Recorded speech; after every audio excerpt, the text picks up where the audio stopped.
Welcome back, folks, to another episode of the Nintendo Wirecast.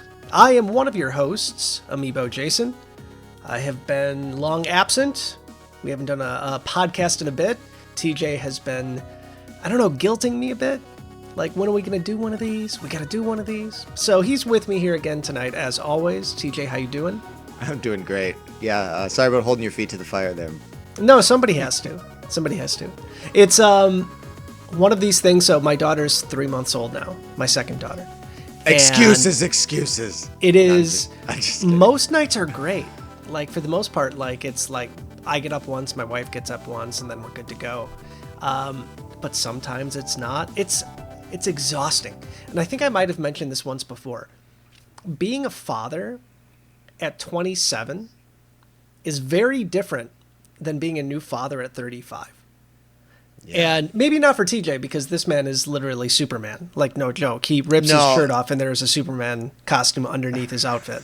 But I am not so far removed from that. Like, softer Amiibo Jason. Yeah, it's definitely different, for sure. I think it's a mixture of the pandemic with, like, being stuck inside and, like, the anxiety, depression that comes with that. And, homeschooling a kid, trying to get Christmas stuff taken care of, and then obviously new baby. But you've been through this more times than I have.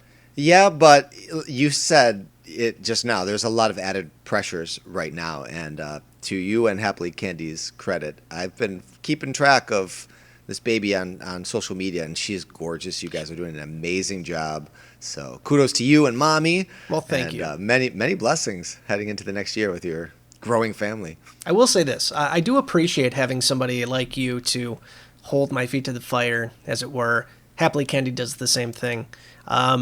This is my only real talk, I think, for the entire episode. It's all real talk, but, like, real talk. It's been a tough year for a lot of people. People are out of work, they're sick, they've lost loved ones. You can lose motivation to do things. I have fallen into that camp too. Even with some of the videos that I've created, it took me some time to get to a point where I felt like I can comfortably do this without having to, like, force myself to.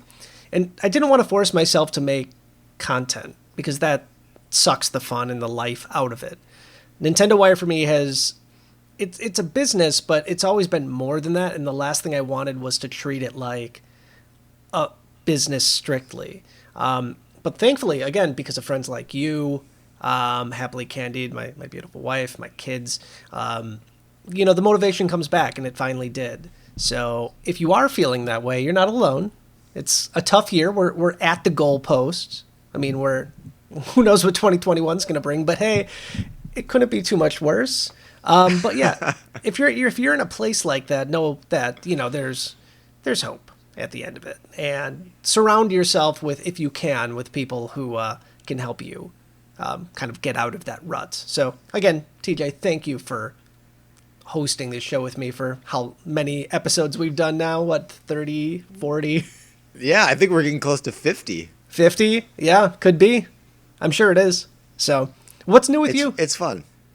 I'm doing a lot of the same stuff. It feels like rubbing it in, but Taiwan for the most part we're going about our daily lives. We still wear masks everywhere, and we get our temperature taken everywhere, but that's normal life for here now.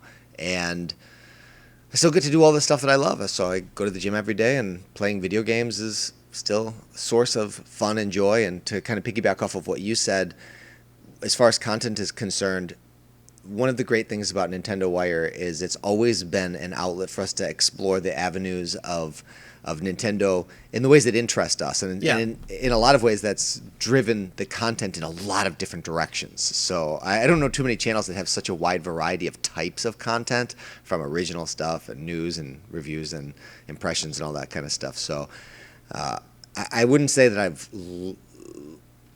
lost the motivation to create. I just didn't know where to channel my energies, and there's just never really been too much pressure to do it. So it is really fun for me, and I consider it an incredible blessing to be able to jump on here and chat with you about video games. Well, trust me, we love having you on. I mean, when I say we have you on, I mean this channel is just as much yours as it is mine.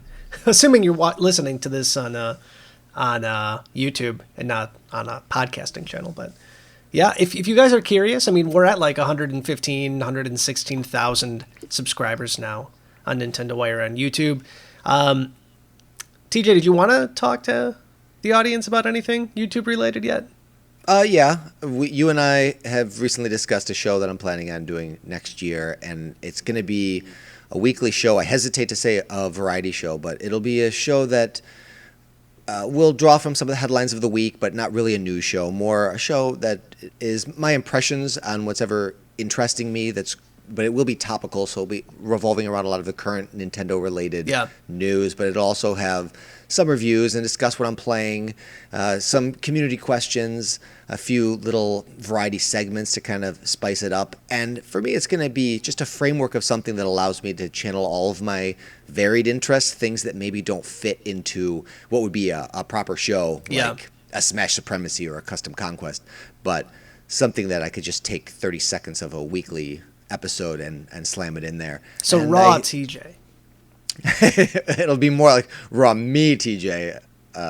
Actually, the show's going to be called Me Weekly, and it'll just be me on a weekly basis with just some fun Nintendo-related news. It's not too serious, and it'll be a chance for me to exercise a deeper connection with this content that we both really enjoy. So I'm excited to get started on that, and I think the first episode, I don't know when people will be hearing this, but the first episode should go up this week. Nice. Besides that, for me, the only thing that I'm really doing, I mean, Wiretap is back. I'm hoping to make it consistent. So 2 episodes we add out this week, so Monday, Tuesday. Topics that I care about, which is we have some cool merchandise. Nintendo, and this is something that we're not going to cover very much on this podcast, but Nintendo released these gorgeous 35th anniversary t-shirts. And I ended up buying one. They're expensive. They're way too expensive. They're $35 a piece. But they come in these boxes that look like the original box of the game that the shirt is like from. So it has Mario 1, 2, and 3. There's a Super Mario World and a Super Mario 64 shirt. And each one comes in a box that looks just like the box that the game came in for the respective systems. And they look great.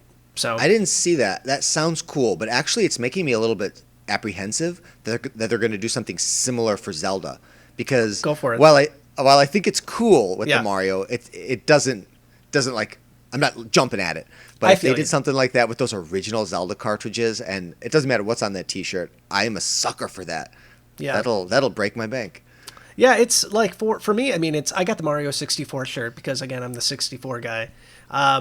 Anything that has the original Mario look, and not the original, I mean the Mario 64 look, his first foray into 3D, he looked very different even in the promotional artwork. He has evolved a lot since 1996. But my favorite iteration still of Mario is the Mario 64 Mario. He is, what's the best way to describe him? He's simple, he's expressive. And are you talking about the in-game polygons or the key art? Both. Concept art, the one with it. Okay. So I love the polygons. My favorite costume in Mario Odyssey was the Mario 64 outfit where he turned into the polygon. I loved that. That was a nice But the touch. key art too. I mean, he was a little pudgier. He was simpler. It was obviously very different back then. But again, Mario has evolved a lot. I love how Mario looks now. But Mario 64 for me is like key, just perfect Mario for me. So I got the Mario 64 shirt just for that artwork. But yeah, if you want to check that out, there's a video on our channel right now, youtube.com/Nintendo Wire. So all right, I'm out of here. I'm going to go check that out. I'll see you in a few minutes. No, just kidding.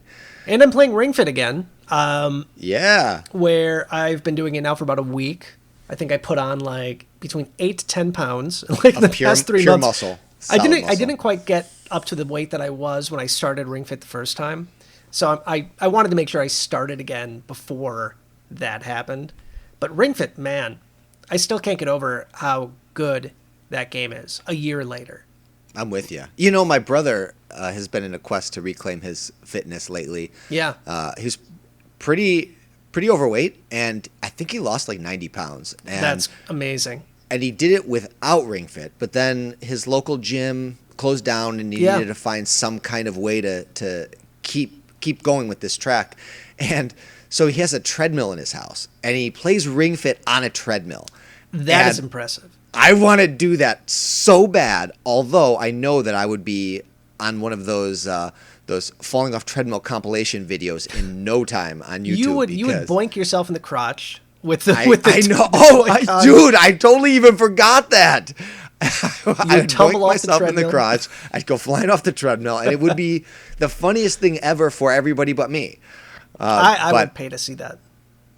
I just think it would be so cool to not run in place. Like, I don't mind the running in place, but if you could really run, that would elevate that game to the next level. And so I'm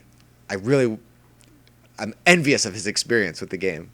You know, I toyed around with the idea of making a Ring Fit video series of some kind. I wanted to do it because it's something I do almost every day. Mm-hmm. And I have a hard time incorporating like how I can make a video out of this. Because I do not look graceful when I'm doing it. You remember that I did it last year and everyone on the channel hated it? Yeah, you did really good with it though. But I had fun with it, but I was originally going to do like 8 episodes, and after 3 episodes, I was like, this is actually actively hurting the channel. I better not do this. Are you aware that I spaced that show even existed? I totally forgot. Well, I bring it up now to help cure you of any delusions that it's a good idea. Yeah. Well, you needed pics. Maybe I was the problem. Maybe actually you would have better luck with it. You intimidated the audience with your pecs. No, I do think that I accidentally, what's that word? Like clickbaited people. Like people are going into the video and be like, oh, he has clothes on. I'm out of here. All the thirsty moms. Yeah. No, I don't think it was thirsty moms. It was the thirsty moms. I'm telling you. All right.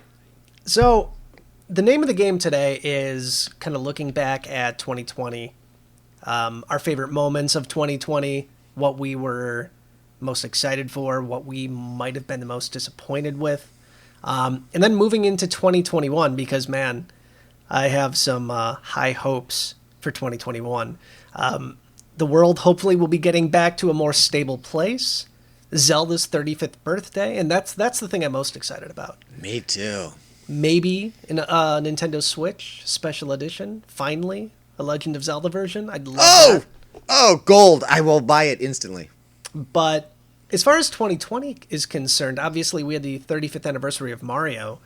I think Nintendo handled it very well. I think that there's certain things I was disappointed with. 3D All-Stars didn't really quite meet my expectations as far as what a compilation that costs $60 should be. Back when Nintendo was a little bit more benevolent and giving, they would give people a disc of those games just for free as a pre-order bonus. Remember with Zelda on the GameCube? Yeah. Yeah, that was awesome. Here's 5 of our most famous games for free. Enjoy. Yeah. And you have such an incredible amount of appreciation for what a comprehensive package it is, and you don't have very high expectations. And they did actually go in and give you this Master Quest for Ocarina of Time. Yeah. And you get it for free. And then with Mario All-Stars, you get the games that were not even as good as the original. Yeah, less than bare bones with some of these. Mario Sunshine didn't have the GameCube support out of the box. They fixed that. Yeah, to their credit. I'm actually surprised that they did that. I think the backlash was pretty big on that. But for me, Mario 64 would have benefited from the aspect ratio upgrade. At bare minimum widescreen. I just cannot even believe that. And the fact that their fans have done it for them. Yep. And it looks fantastic. There's 4K, and we've talked about this once before, but there are 4K, like, widescreen, just absolutely gorgeous ports, and like actual ports of the original source code of Mario 64, done with, from what I understand, minimal effort from the modding community. And Nintendo is charging $60 for this package. And the camera is so unacceptable in 2020. My kids grew up on Mario Odyssey. They were groomed on Mario Odyssey. They cut their Nintendo teeth on Mario Odyssey. So they're trying to control Mario, who looks somewhat similar in all 3 of these games, like Mario Odyssey. But Dad's like, my Joy-Con's broken. And I don't bat an eye at this because, of course, the Joy-Cons are broken. Half my Joy-Con are broken. And then I go and I realize, oh, it's not broken. That's just how the camera is in Mario Odyssey. And they couldn't even be bothered to fix that. To Nintendo's benefit, though, get that. If they would have messed with the camera, the diehard fans would have had a problem with it, I think. I think that the way to fix that would be to go like the Halo route, like I think I mentioned once before, where when they remastered that, they gave you the option to switch back and forth between the original, like completely as was, as is how it used to be, and the remastered version of it. That would have been a nice thing to be able to switch between. Like if you feel nostalgic, push a button, you got your, 4x3, your 480i, whatever you need. But for $60, yeah, throw me a bone. And like, we're talking $20 a game, right?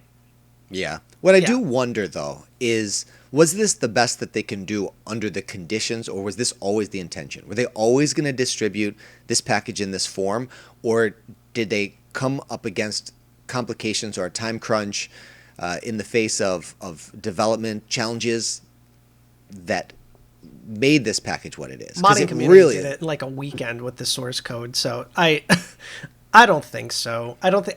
We're talking about a game that the source code for Mario 64 was written in C, from what I understand, and was very easily compiled on a standard computer. Like, this is a game from 1996. It wouldn't have taken much. They said that all they had to do to get widescreen was go into the settings of the code and modify the code to allow for the extended camera view. So would they have to go and probably fix some levels so you're not going to like see through walls that you're not supposed to see through? Maybe. I don't think that's a good excuse as far as like, we don't have the manpower to do it.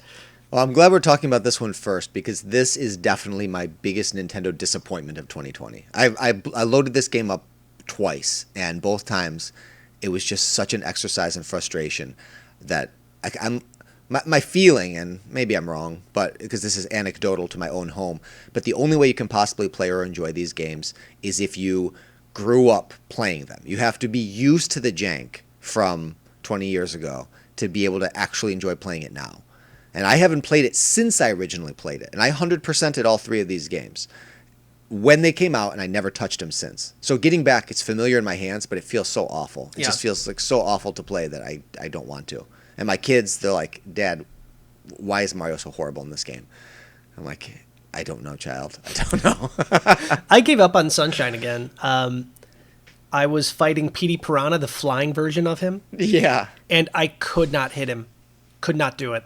I tried for about an hour, and maybe I just suck. But I rage quit, never looked back. Mario 64, I did go through the entire game and play through it again, and I enjoyed it quite a bit. I would have enjoyed it more with some bells and whistles, but what are you going to do? I wish that they would have used the DS version, which I know gets a lot of criticism, but I think it is the better of the two. It is. If the DS had a more competent control system, it would have been by far the definitive version of that game. Part of me wishes Nintendo would have created a 3DS port of that had full support of the just the circle pad. Because you pretty much only had 8 directional points that you could use on the DS. So it was kind of clunky to a certain level. But yeah, I agree. That was the definitive version of that game. But besides that, I mean, everything else with, Mario, what was it, Mario 35? I never played it. I think it's cool. I think the idea is neat. I'm glad that they did it. You should play it. You know what I'm ashamed to admit? Is I kept thinking about Tetris 99 and making that comparison. And I was like, capping it off at 35 seems so unnecessarily restrictive. And then it dawned on me like a month later, for the 35th anniversary. That's why it's 35. I think you owe it to yourself to try it once while you can. I really enjoy it. I still pick it up. I've only won once. But again, I'm not playing for like hours at a time. But the one time that I won, it was really exciting. I typically get in like the top 5. It gets hectic, like super, super hectic. It's very, very obviously reminiscent of Tetris 99. But yeah, I think it's just a cool freebie. Try it at least once. Yeah, I should. It always makes it to the back of my brain when it's game time, but yeah. I should do it. And then obviously the merchandise. The merchandise was pretty cool. I picked up the poster set, by the way, which I just got in the mail. This was a physical Club Nintendo reward. Yeah. Which they've brought back. That's my favorite part of 2020, by the way. Part of me feels like this. Nintendo had all of this physical merchandise created for probably Comic-Con, E3, and everything got canceled, and they're just like, throw it up on the website. Let everybody else get it. I'm sure that's what it is. But I'm ecstatic. These are really, really nice posters. I'm not even sure if I'm going to open these things up. Yeah. I got those too, but they don't send to Taiwan, so I sent them to my nephews in America. Nice. They're very happy to get them. But yeah, that was a fun thing. Overall, yeah, it was great. I mean, the other Mario big news that we got was Super Nintendo World, which just happened. This is something we've never talked about on the podcast because it just happened. Miyamoto gave us this grand tour of Super Nintendo World. It is everything that I would hope it would be. It's a bit smaller than I kind of expected. I also believe that the only way you can get in is by creating an appointment because it's a pretty small area. So you have to like create an appointment before you buy your tickets to Universal, and then you'll schedule your time to go and, do everything in the park, which I don't think is a bad idea. But it's gorgeous. Like, it's pretty much out of my imagination, like what the Mushroom Kingdom would really look like. And then Miyamoto is just like a kid in a candy store, like just having fun. He's not a young guy, but he's the youngest guy at heart I probably ever met before. He called Mario and Luigi his kids, which was fantastic. He said, Daddy's busy. Dad's busy. Yeah. But yeah, I'm very excited to check that place out. You're much more equipped to go and take the trip to Japan than I am. I'm 2 hours away, and we were originally planning on going this past October. Obviously, it got delayed, and I mean, honestly, I think it's going to get delayed again.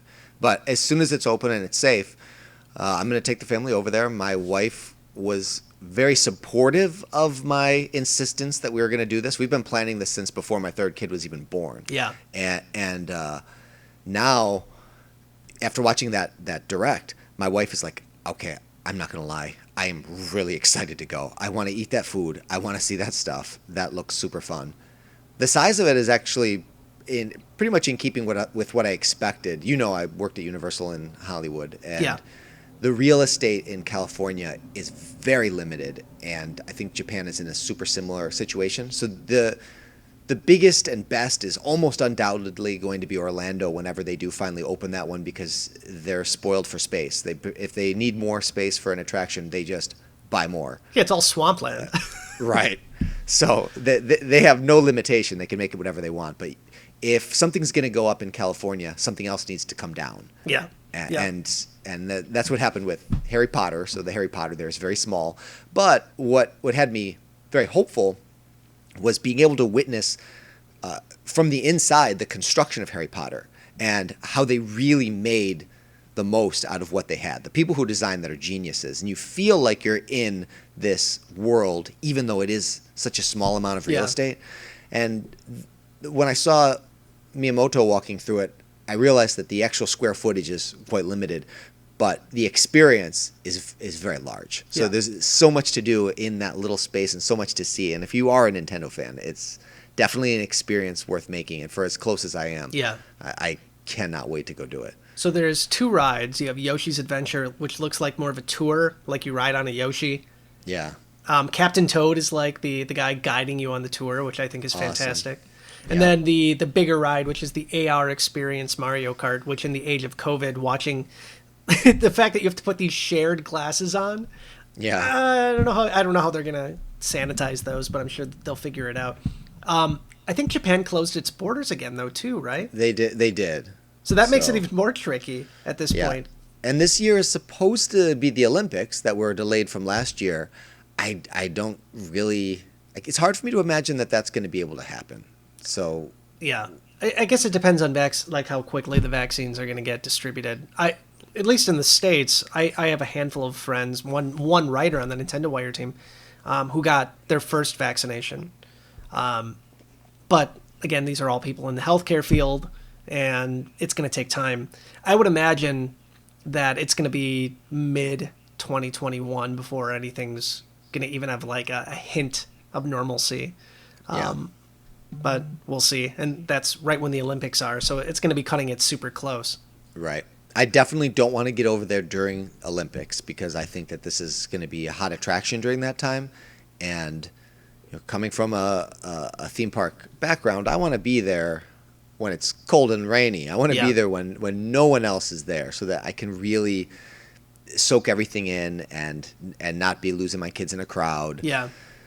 And it is hard to imagine in a post-pandemic world what the theme park experience is going to be like, and I'm just not interested in taking any chances or cutting it close. So I want to feel like it's abundantly safe to travel. Yeah. And that may not even wind up being 2021, but I'm ambitious towards the end of the year that there'll probably be an opportunity to be able to get there. They obviously think that it's going to be able to reopen at some point, and the world's not going to stay closed forever. So at some point, I'm going to get over there. It's just a 2-hour jaunt. If it is sometime in like end of 2021, I'm going to come and meet you. Yes, that'd be awesome. So I'll find a way. So that's Mario 35. What else? We had Hyrule Warriors, which we did an entire episode on. Yeah. So that was better than expected. Well, Yeah. it looked amazing, and then I was disappointed, and then I was amazed again. Your journey is my journey.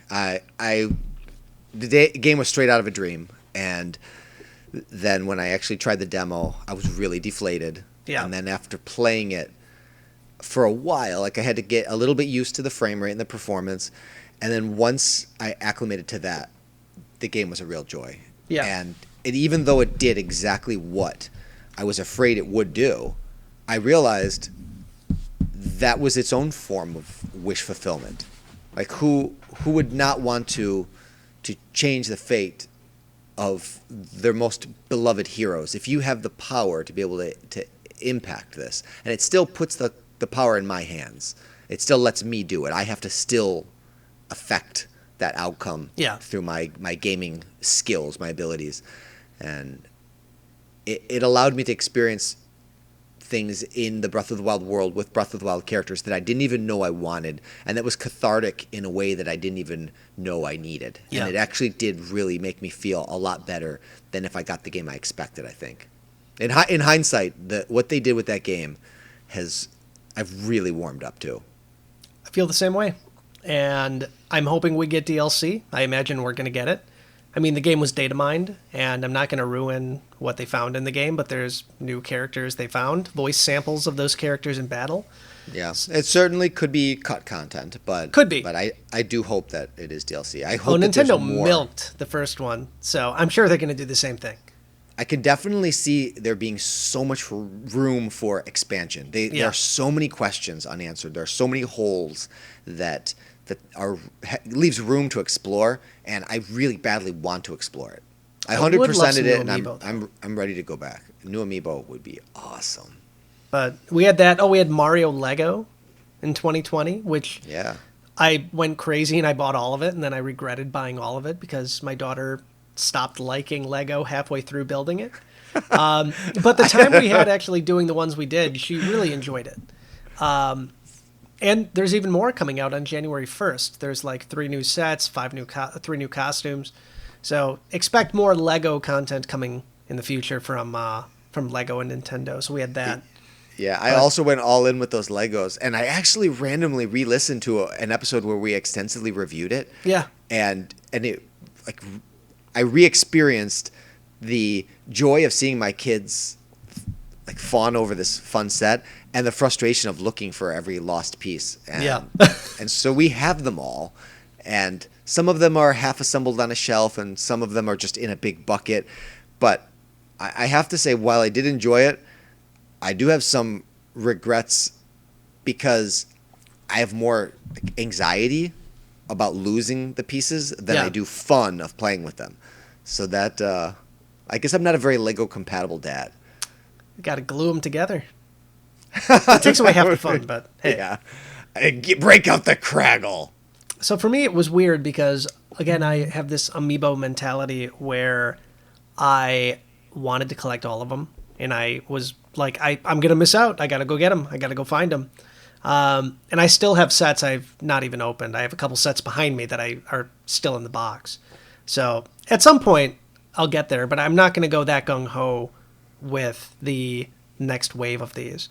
I do hope at some point Luigi makes an appearance as a playable character, a player two, as it were. I would imagine Nintendo would want to do that. So. Oh, is the Luigi figure not like Mario? There is no Luigi. Yeah, they just announced it. I saw a trailer. You're a liar. No, I'm dead serious. There's a Luigi. There's a Larry Koopa. No, Larry. They did. Yeah, Luigi too. You're full of it. No, unless I dreamt this. I saw the trailer for the new ones, but there was no Luigi. I think there was. Okay, let me look this up. Yeah, we got to settle. If I somehow missed this, I'm in trouble. I think Luigi was like the highlight of it. Somebody custom made a Luigi. I think you dreamt it. The commercial seemed pretty official. Does it have a Luigi figure at all? No. I'm sure I saw a Luigi figure. Okay, Lego Super Mario Luigi.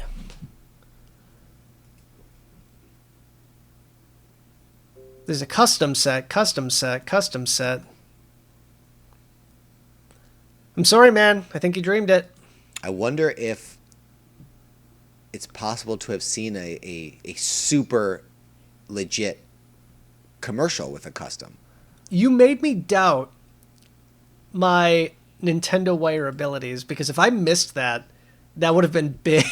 That would have really? been big. I'm like flummoxed right now because I was like 90%. I would imagine that they would have released Luigi in the second round of these, but yeah, for some reason they just never did. Wow. I wonder what I saw. I'm really curious to see what you saw. Oh, well, I'm looking at a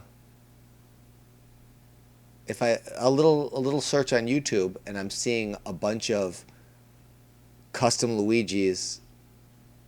They look legit, though. Yeah, they look legit. Maybe I just conflated. So I'm looking at all 2021 Lego Super Mario playsets and Luigi reveal from 1 month ago. You gotta send it to me. There's no Luigi reveal, unless I've totally missed something. Yeah, I'm sending this to you. Where are you gonna send it over? Skype or Facebook? We're doing this right now. I don't care about podcasting. This is happening in real time, guys. Unless it got leaked. I don't know if it got leaked. Because I'm on the Lego store. It says the Penguin Power Suit's coming. Character Pack level or Series 2. Tanuki Mario Pack, which I'm buying, by the way. Yeah, Luigi's on here. He's like Mario. I don't believe you. All right, I'm going to send you this right now. Send it over. I still don't believe it. Right, even when I see it, I'm not going to believe it. All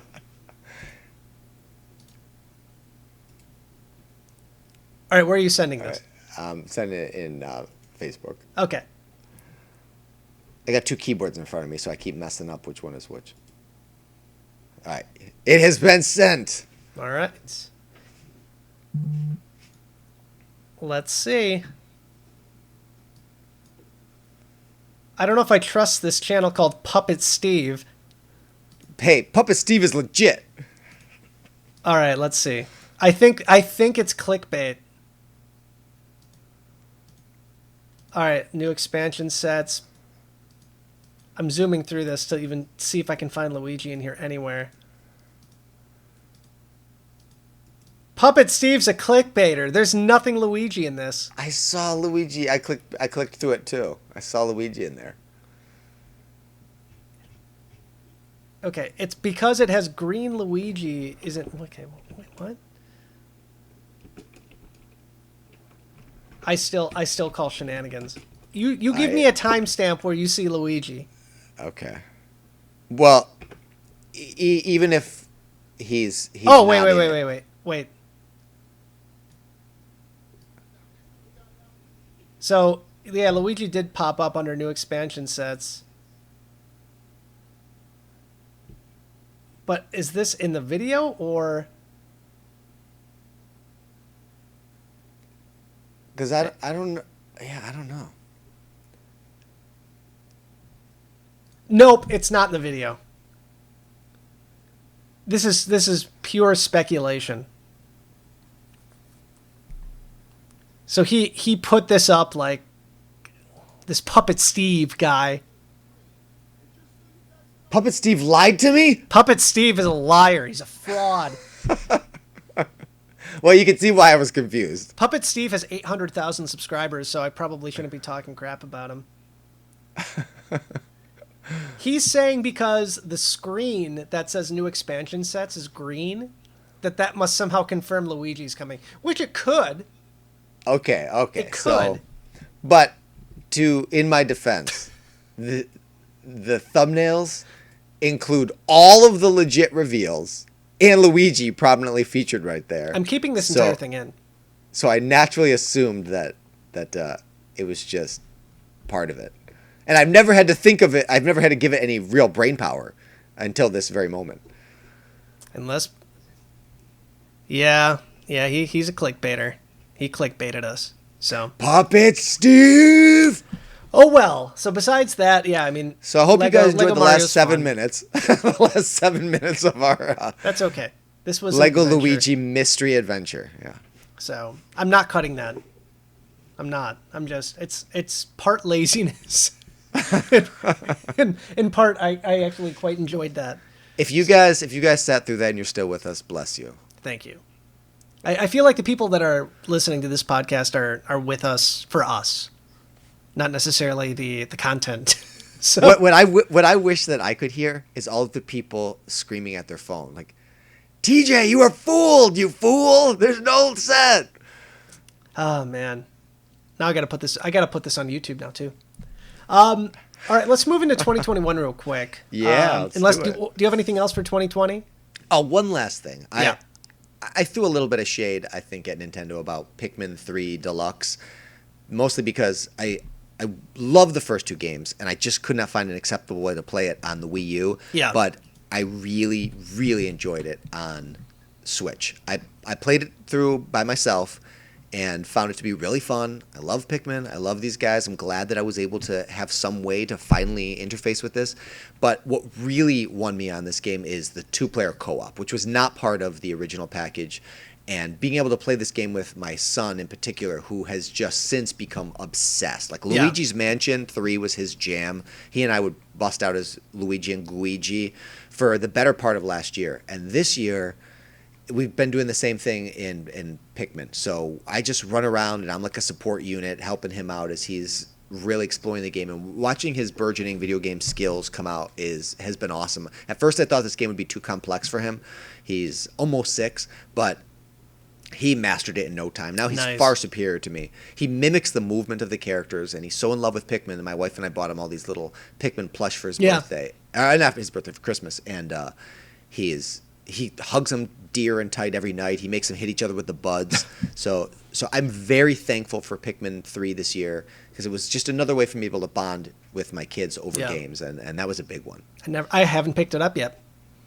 Not quite yet. Yeah, for the co-op alone, it was really worth it for me. If you think it's something that you and your daughter might enjoy, then it's definitely worth it for that. I'll give it a shot.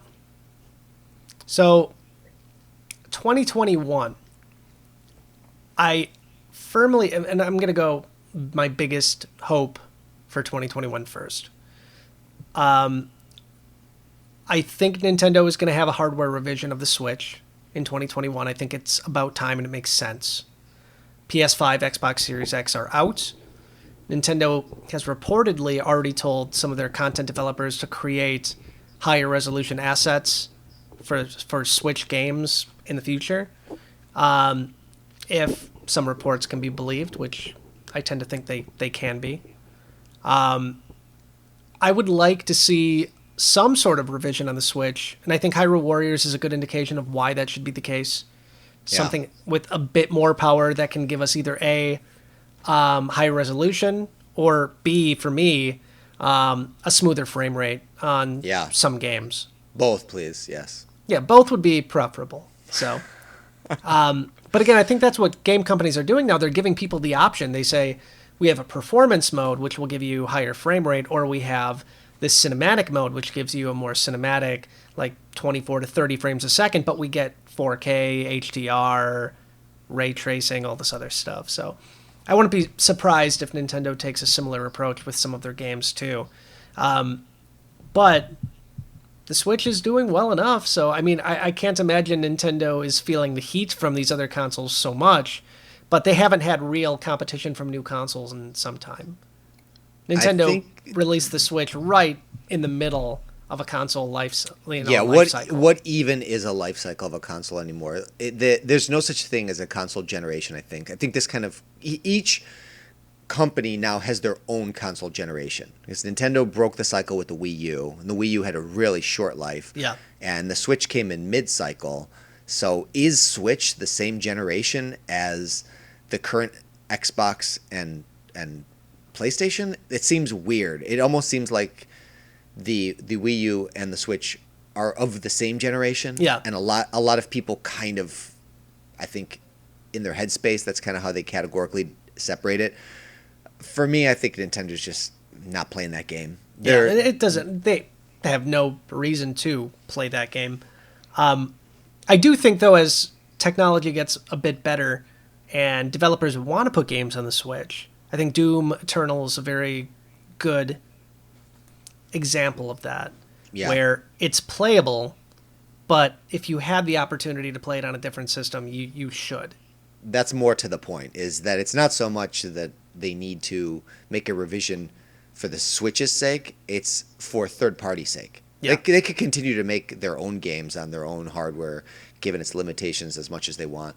But if they want to continue to be able to involve the third-party developers, they need to have a system that's powerful enough to be able to play those games.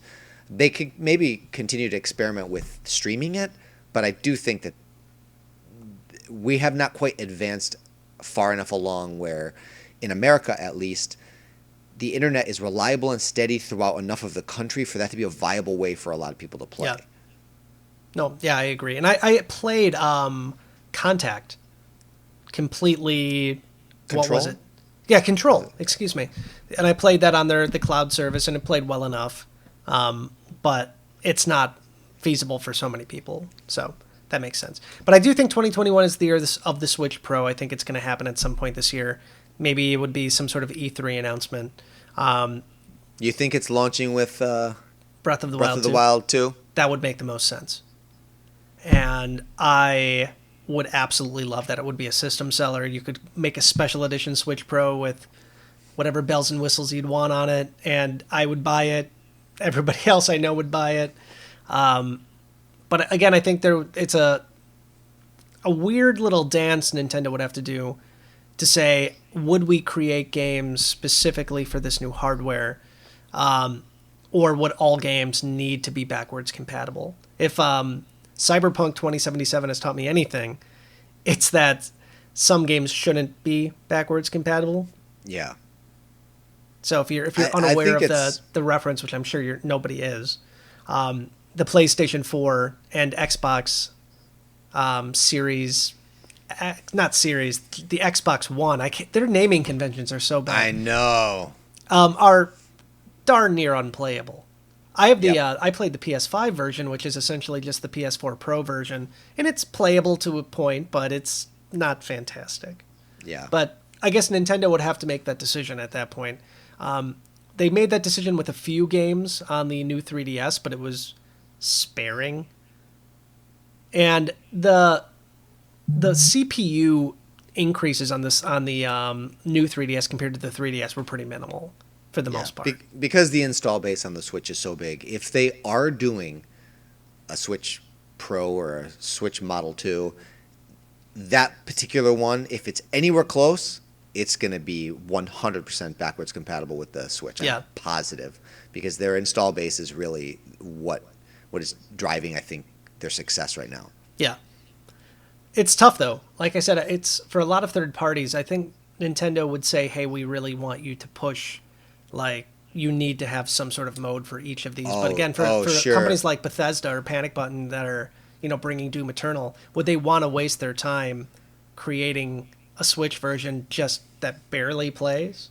Yeah, I think third party might be an exception. I think third parties may be given the ability to do what they want, but with Nintendo, anything that's published by Nintendo, I think they would have to make it backwards compatible. Tough stuff. But I do think the biggest thing next year is going to be that, and hopefully the same treatment Mario got this year, Zelda's going to get for its 35th anniversary, which is next year. Oh, I'm so hoping. I'm hoping on the one hand that Nintendo gets this. Zelda gets the same kind of love, but I'm also like really kind of anxious that it will wind up being as sloppy as Mario's was, and that will really disappoint me. At least we have HD versions of Wind Waker and Twilight Princess to fall back on, so Nintendo would have to do next to nothing to get those games on the Switch. That's true. With the exception of the inventory systems that would have to be modified, but even both of those games could be played in gamepad only mode before, where you can just switch back and forth between inventory and touchscreen. So they already have that kind of built in. Yeah, but if they go as far back as Ocarina of Time or Majora's Mask, I think those are really the two that I worry about the most, because even though I love those games, and I can't play them on the Nintendo 64. After Wind Waker kind of killed that game for me, even though I loved it and I played it a ton. Trying to go back and control those characters after the smoothness of Wind Waker makes it almost just insufferable. I have no problems with the 2D games. I could go back and do A Link to the Past any day, and immediately I'm back in the groove. But if it's the 3D moving games that are a little bit clunky and janky, which were acceptable and cutting edge at the time, but are now really antiquated, I struggle with that. They did already remake both of those games, and they're pretty acceptable and exceptional remakes. I know some people have some criticisms. I would hope too. If they could up-res what they did on the 3DS, that would be amazing. But I just don't see that. I don't see it happening either. Nintendo hasn't really given us a whole lot to work with, I feel like, with what they showed us with the Mario 35th anniversary stuff. But again, Mario 64 and Mario DS were very different. So I don't know what it would take to port a 3DS game to the Switch. Or what if they just did something similar where they were like, okay, here it is, Ocarina of Time HD. I would totally be over the moon for that. At some point, I firmly believe there's going to be a remake of Ocarina of Time. Because they already did it once. Let's just HDify it. I feel like there's going to be a full-fledged remake built from the ground up, like from what Final Fantasy VII and Final Fantasy VII Remake, like that extreme. Really? I feel like Ocarina of Time has such a fan base that this would be an interesting time for them to do that. And heck, they could even announce that as soon as this year, but I don't know. I do think that the crowning thing in the Zelda 35th anniversary is going to be Breath of the Wild 2. But it's just we haven't got much information on it. Yeah. This last year really just kind of threw us all for a loop. It was not unconceivable when we saw the trailer more than a year and a half ago, that it could have even released sometime during 2020. And if that was ever in the original plans, we don't know. Yeah. 2021 still does not seem unrealistic, but I also would not be at all surprised if they pushed it. But I feel like they want it to come out next year. I feel like it's going to come out sometime next year. Yeah. Anywhere between March and December is really where I think it could land. Then. Yeah. Actually, I should say I think it would be March or November-ish. Yeah. I don't think it's a summer game. I think it's probably something that you'd get spring or a holiday. But I was really wanting to play Twilight Princess. I was like, why can't they just put Twilight Princess on the Switch? Why are they doing this? And it still takes me by surprise. I'm like, wait, I have a Wii U with this game on it. Yeah. That's pretty much the same experience I'd get on the Switch. And in fact, it's better. So I actually plugged my Wii U in this morning, just to start some games up. People forget that that is the ultimate Zelda machine. It really is. There are so few Zelda games you can't play on the Wii U. It has The DS it has games are on almost there. every single one. Even the DS ones are on there. And my Spirit Tracks alarm is going off. Sorry about Oh, that. very nice. So here's my crazy Zelda hope. We weren't really sure what was going to happen with the portable series. They were doing like Phantom Hourglass and Spirit Tracks, Yeah. and Triforce Heroes, and the next game that we got that wasn't in the mainline series was Link's Awakening remake. So they did have two parallel Zeldas going, sort of, but it's still a remake series. Are we going to get new entries that exist outside of these big sweeping 3D epics? I'm not sure, but my hope is that we get like a 2D action platformer Zelda, where it's kind of like Hollow Knight or Sure. Ori and the Blind Forest or something like that. Because I've been playing some games like that are really fun, and I keep thinking, wow, I would love to do a Zelda game like this. Like Link controls amazing in 2D in Smash Brothers. Yeah. So it doesn't necessarily need to be a 3D game. I think it can be like any of those games. Sure. Like, if it's one of these gorgeous painted adventures like Ori and the Blind Forest, or even something that's got like a retro feel like Shovel Knight, or like really distinctive art like Hollow Knight. I think it would be so fun to be Link in that with some sort of progression system, maybe more Metroid style play, but Yeah. with an emphasis on the action platforming. You get to fight a lot of bad guys. I would want Nintendo to give that to somebody else. Very, very much like Cadence of Hyrule. That actually, when that got announced and released, it really gave me hope for what Nintendo might lend out to indie developers. Developers that can create things that I'm not saying Nintendo couldn't, but in a way that Nintendo probably wouldn't. And giving the Zelda IP or the Metroid IP, I think the Metroid IP makes more sense for this, to like a company like Team Cherry. Makes so much sense. And part of me hopes that Nintendo continues that trend. I feel like they dipped their toes in the pool with Cadence of Hyrule, and I really hope it does. I mean, for me, and I'm not saying that I wouldn't want to play a Zelda version of a game like that, but I would much rather play a Metroid game created by the people that are making some of the best Metroidvania games on the planet. But that's just me. I think that if it had a stronger emphasis on combat and platforming, like Metroid has never really stuck with me, and I don't know why it is. I like Samus as a character, and I conceptually like the games, but the actual gameplay just never clicks. Even though I try every single one, I buy every single one, I never play it more than a few hours. But if it was a Zelda game, I might power through. And even though I don't really enjoy those types of games typically, like the ones that I mentioned, I played through both Ori games, which I just thought were phenomenal. Yeah. I played Hollow Knight as many hours as almost every other game I've played on the Switch. That's way up there for me, and I really loved it, and I never got sick of it. I would love to explore Hyrule like that. I would love to be able to take this world that I'm very familiar with and experience it in a brand new way. And that seems like it would be such a good fit, even if not a natural one. Maybe not one that Nintendo would immediately jump to, but hopefully there are some people out there being like, yeah, I could totally see Link like this. That would be awesome. I mean, I'd pick it up for sure. I'd have no issue with that. I think I'd have to see it to believe it, though. I think that's one of the things I would need to see. Metroidvania games, for me, they're kind of hit or miss. Yeah. But like I said, there's some absolutely insane developers out there that create it's just pure art. So I just played the new Ori game on Series X, which is a game that's been out for a while. It was Will of the Wisps, and it's just gorgeous, just absolutely stunning. Yeah. So yeah, oh, go ahead. Sorry. I was just going to agree with you. That's a beautiful game from top to bottom. Besides that, the only other thing I really want Zelda related is Skyward Sword HD.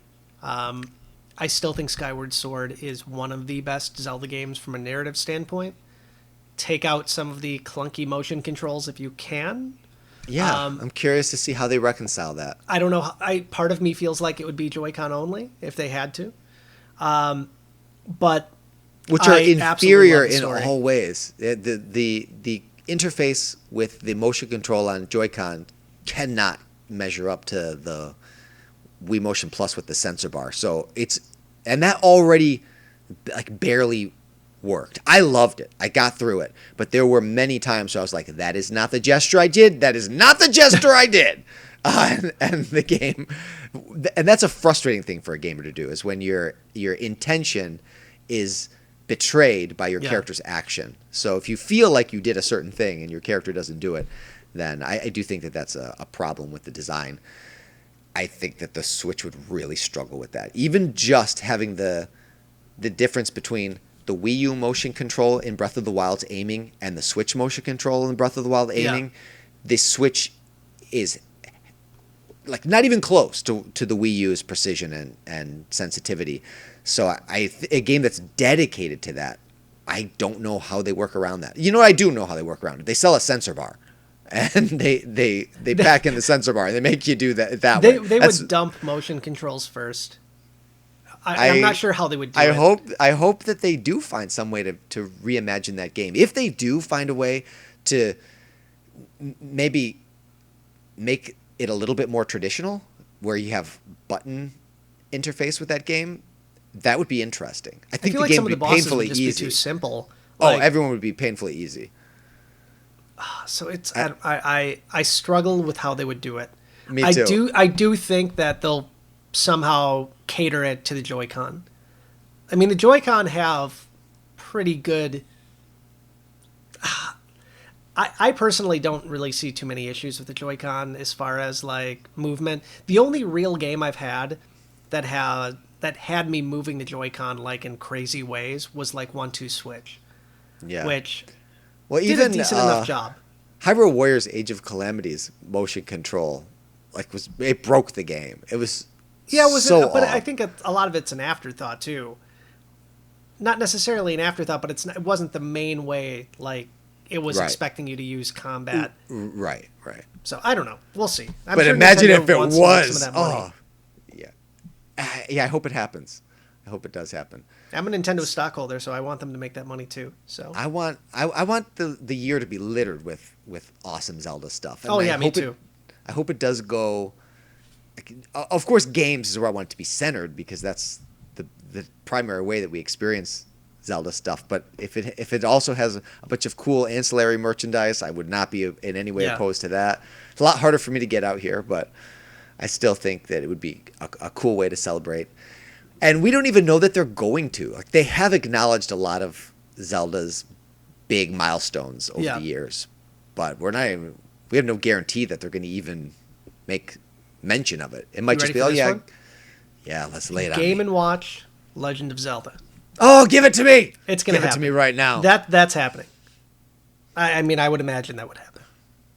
I would want it, and I would have it, and I would get it, and it would be such a waste, because I have that game in like 20 versions already. Every possible way you could have bought the original Legend of Zelda, I did. And it's probably the least comfortable way I could play that game right now, but I'd still want it. Totally. Absolutely. You could boot up your Switch online right now and play that game. Yeah.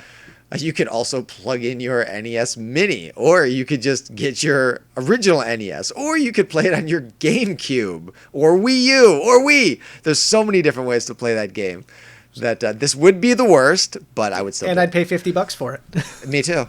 I'd pay $90 because that's what they cost out here in Taiwan. Oh man, that's crazy. I'll send you one. What's it cost to send something to Taiwan? $70. Just for something simple? Yeah.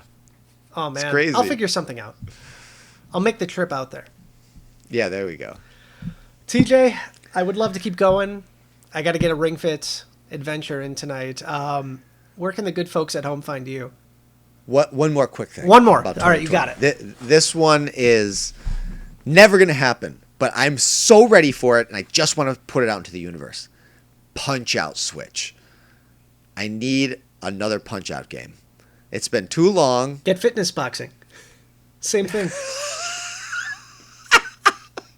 That is almost as good, but I want my little Mac fighting these big heavyweight boxers with these extremely caricature personalities. Punch-Out Wii's a blast. It is one of the best games ever. And I never looked up the sales numbers, so part of me wonders if Nintendo would ever go down that road again. Yeah, who knows? But I want it. I'm ready. Give it to me. Let me take a look. Punch-Out Wii sales. Let's see. Sales. I'm going to vgcharts.com. And that was a monster of a console, so if it didn't sell on Wii, there's not much hope. It said it sold about 1 million copies. That's a little bit slim. What did they sell? 60 million Wiis? Yeah, a lot. Well, it'll okay, have here we to stay. go. 1,140,000 units sold. Maybe it'll stay a pipe dream. It could. Is it easy to look up on there? What would be a really well-known successful title on? So let's do New Super Mario Brothers U. Yeah, that's a good one. Okay, New Super Mario Bros. Wii. The site is very slow, so bear with me. Sorry, I'm cutting into your workout here. No, it's fine. Okay, here we go. Oh no, I gotta click one more thing. We're almost there, guys. We're almost there. Yeah, if you don't want to know the numbers, this is the last thing in the podcast, so you can just back out. But how could you not know? You gotta compare. My guess it's gonna be insane. It was also a pack-in game for the Wii too.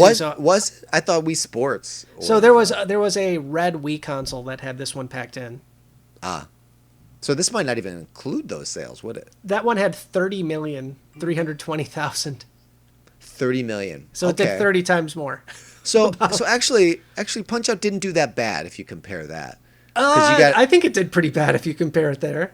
Well, you expect Mario to perform much higher than some of their lower tier properties, but you've got, like, even in the Switch sales, getting like Fire Emblem in the 5 million, that's considered a success. Let me look up Skyward Sword.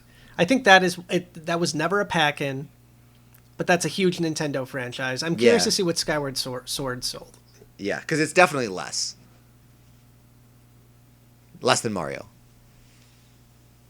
It's thinking. I'm gonna guess 17. 17 for Skyward?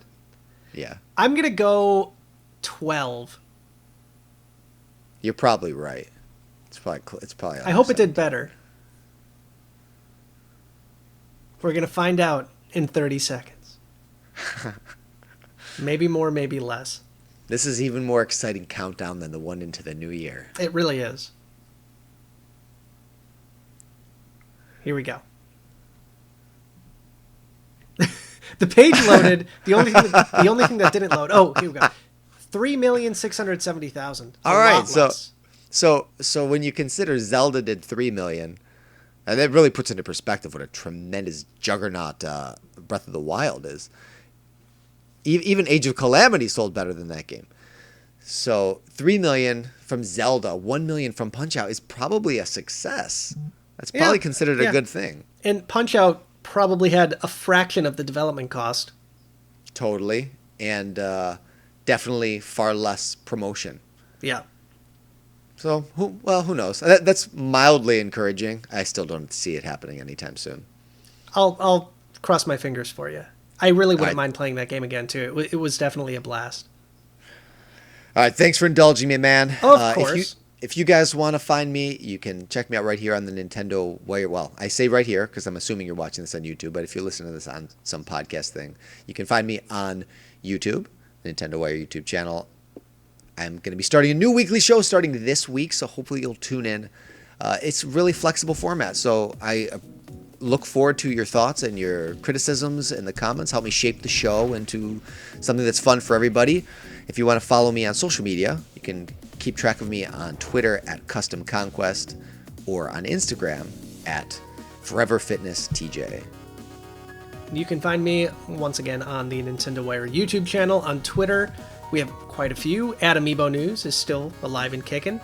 At NinWire, that's Nintendo Wire's official Twitter accounts. My personal Twitter account is at Amiibo Jason, so you can find me there as well.